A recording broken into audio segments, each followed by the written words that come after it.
Welcome back for another deep dive with us.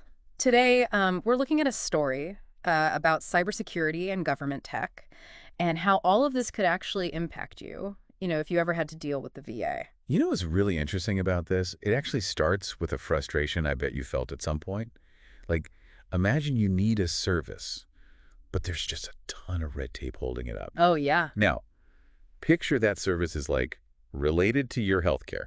Oh, wow. That's the situation the VA was in. Yeah. And they found a really clever way around it. Okay, so we're talking about the Department of Veteran Affairs, and I am guessing lots of red tape is probably an understatement when it comes to government. Yeah, exactly. Oh, It's like my. this classic clash between security and speed. Right. You want things to be safe, but not so locked down that they can't move, at the pace of the internet. Right. Right. So how does the VA even get new tech approved in the first place? So there's this program called FedRAMP, the Federal Risk and Authorization Management Program. Okay. You can think of it as like the gatekeeper for any cloud service that the government wants to use. Oh, okay. Every agency has to go through it. Yeah. And it can take over a year sometimes. A year. Yeah, That's crazy. it is. And that's why this story is so exciting.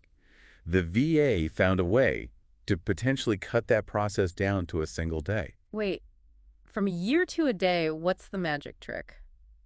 Well, it's not magic, but it is pretty clever. Yeah. It involves something called Oscal, the Open Security Assessment Language.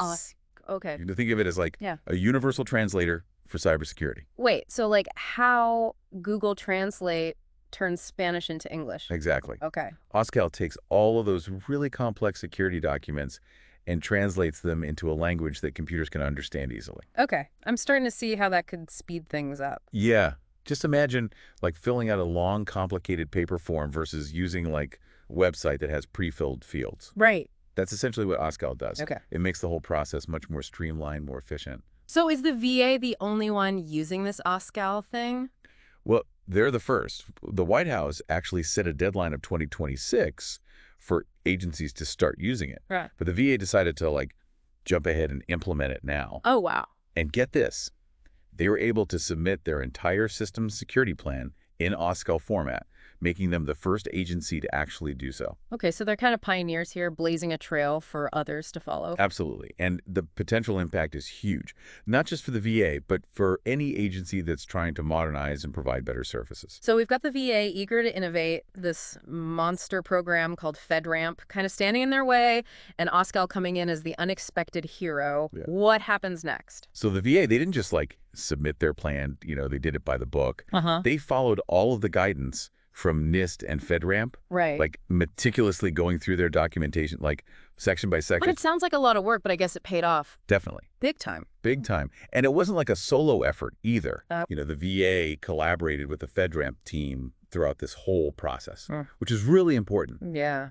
because you need everyone on the same page for a change this big. Makes sense, but what does all of this mean for veterans? Like, how will this actually affect them? Think about it like this. Faster tech adoption means the VA can like roll out improvements to their services much more quickly. So things like telehealth appointments Yeah. or getting benefits processed, Exactly. those could all happen faster. Exactly. Those stories you hear about a new medical treatment being fast-tracked Right. because it could save lives? Right. This has that same energy, but for digital services. So Oscal isn't just about cybersecurity. It's about making life better for veterans. It's about both, and there's even more to it. Okay.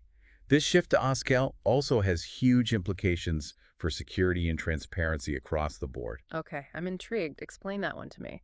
Okay, well, when you standardize security documentation like this, Yeah. it becomes much easier to share information between agencies, Right. even with private companies that the VA might partner with. So it's like speaking a common language that Okay. would break down silos and make it easier to work together. That's the idea, and because Oscal is machine readable, Right. you can automate security checks and monitor systems continuously. Oh, wow.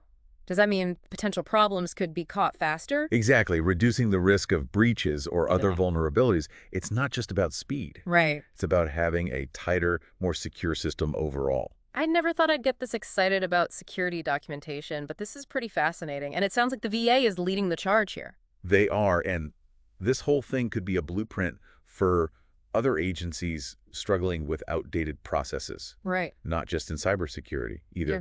Any area with a ton of paperwork could benefit from this. That's what I love about these deep dives. It's like connecting the dots. I'm already thinking about all the places this could be applied beyond just the VA. It's a powerful concept, Mm. and it goes hand in hand with this global push towards digital transformation. Mm. Governments everywhere are realizing they need to modernize if they want to be effective and efficient. And it seems like the VA is ahead of the curve on this one.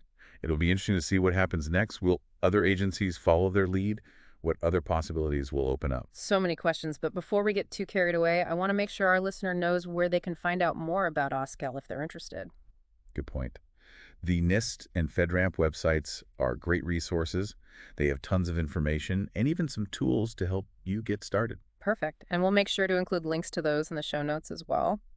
So to wrap up this part of our dive, the VA has really pulled off something impressive here. They managed to, navigate this complex world of government security Right.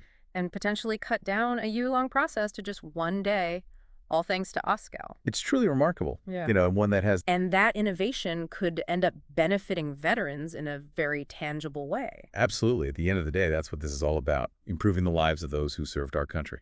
And it's a great example of how technology, when used thoughtfully, can have a real human impact. This story goes beyond just the VA, though. Right. It raises a crucial question Oh, for you to think about. That's fine. If this shift toward automation and standardization really takes hold, what other clunky processes could be streamlined? Mm. Where else could we see this one-day potential applied? Wow, that's a great question. It makes you think about all the areas where we're still stuck in the old ways of doing things. It's a challenge to look around and see where else we can break down barriers and unlock new possibilities. Yeah. Not just in government, but in every aspect of our lives. Well said. That's what I find so inspiring about these deep dives. Hmm. We start with a specific topic, but it often leads to these bigger, more universal insights. Exactly. And today's deep dive is hopefully giving you a new perspective on the world of cybersecurity government innovation and the power of thinking differently. Huge thanks to you for breaking this all down for us. It's been a fascinating journey. It was my pleasure. Always a joy to delve into these topics and explore the possibilities. And to our listener, we hope you enjoyed this deep dive as much as we did. Until next time, keep exploring, keep questioning, and keep diving deep into the world around you.